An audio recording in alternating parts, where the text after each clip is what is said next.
des années des rôles de braves types à la télé et au cinéma, mais son instinct d'acteur est tel qu'on lui a aussi confié des rôles beaucoup plus complexes qui ont révélé l'étendue de son talent. Aujourd'hui, on le retrouve sur les planches dans une comédie où l'absurde le dispute à l'humour. Voici l'invité des 5 dernières minutes. Et cet invité, c'est Daniel Russo. Bonjour Daniel. Bonjour. On est ravis de vous recevoir pour une pièce qui va avoir beaucoup de succès, j'en suis certaine. À Paris, ça s'appelle Hier est un autre jour. C'est mis en scène par Éric Sivagnon, c'est au Bouffe parisien.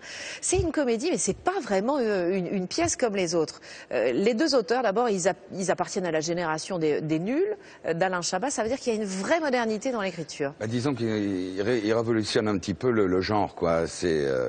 Il dépoussière totalement le boulevard, parce que je crois qu'on n'a jamais vu ça au boulevard, c'est-à-dire de mélanger un petit peu cette comédie délirante avec les effets spéciaux et surtout un principe absolument extraordinaire, c'est de changer l'ordre du temps dans une pièce en live comme ça. Ouais. On peut le faire au cinéma, mais c'est très rare de le faire au théâtre. Ouais, alors voilà. On va essayer de raconter l'histoire. C'est pas évident. C'est pas évident, parce qu'il faut pas dévoiler un petit peu l'intrigue et tout. Et en même temps, il faut donner envie de venir. Oui, bien sûr. Mais au départ, on peut dire que vous êtes un avocat méticuleux, très organisé. Vous êtes à la veille d'un grand procès. Psychorigide, il a plein de tocs. Voilà.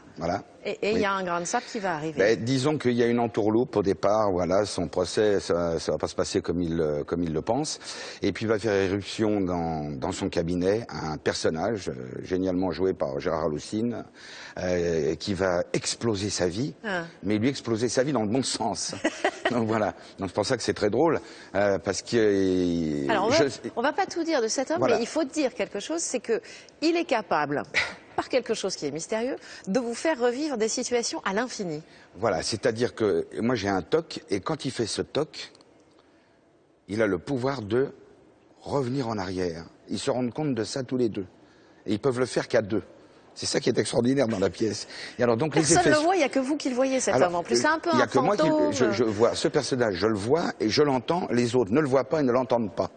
Voilà, alors, donc c'est le principe de la pièce fait que, d'ailleurs, il y a une petite tirelire aussi, un des comédiens le regarde sur le plateau, c'est 1 €, hein, c'est d'office. Alors, on va tout de suite voir un extrait où vous n'en pouvez plus, mais alors vraiment plus du tout. Il me rend fou. D'être confronté toujours à la même scène, et vous êtes prêt à exploser littéralement sur le plateau. On regarde. Tu peux compter mes stylos, s'il te plaît? Ah, tu crois que c'est le moment, là? Compte! Sans les toucher.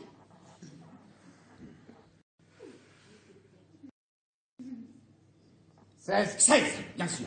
Si Bernard entre en disant qu'il aime mes cigares, je pète un plomb. Qu'est-ce que tu dis? Chut. T'as un problème?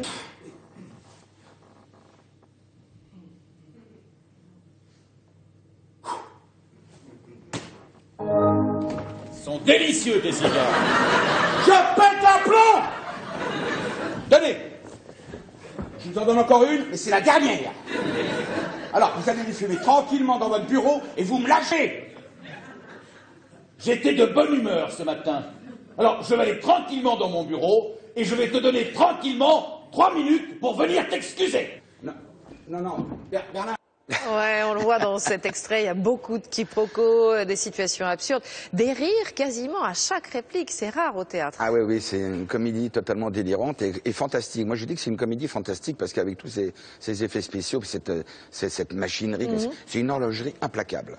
Pas facile à jouer parce qu'il y a beaucoup de rigueur. Éric Sivagnon d'ailleurs nous a fait faire un travail de précision, mais hors pair. C'est à la seconde près. Mais ça tombe à la fraction de seconde. Bien Alors sûr. ce qui est intéressant, c'est que c'est une comédie, que vraiment on rit énormément, mais qu'en même temps, confronté à ces épreuves, cet homme qui était extrêmement rigoureux, organisé et tout, il va changer. Il va changer.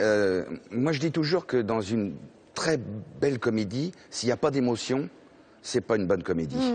Et là, ces deux personnages qui vont former un duo absolument délirant n'ont rien en commun.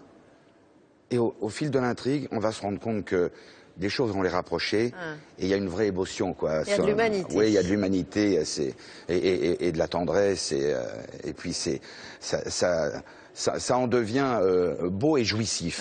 Voilà. Daniel, je le disais en vous présentant, depuis presque 10 ans maintenant, on vous a enfin confié d'autres rôles que celui du brave type, qu'on vous confie invariablement. J'imagine que c'est une belle victoire de comédien d'être sorti de ce carcan. Mais il faut tomber sur l'intelligence ou d'un producteur ou d'un metteur en scène qui vous dit je vais te proposer ce que les autres ne te proposent pas, parce que chaque fois que j'avais un rôle dramatique, on disait non, Russo c'est un comique.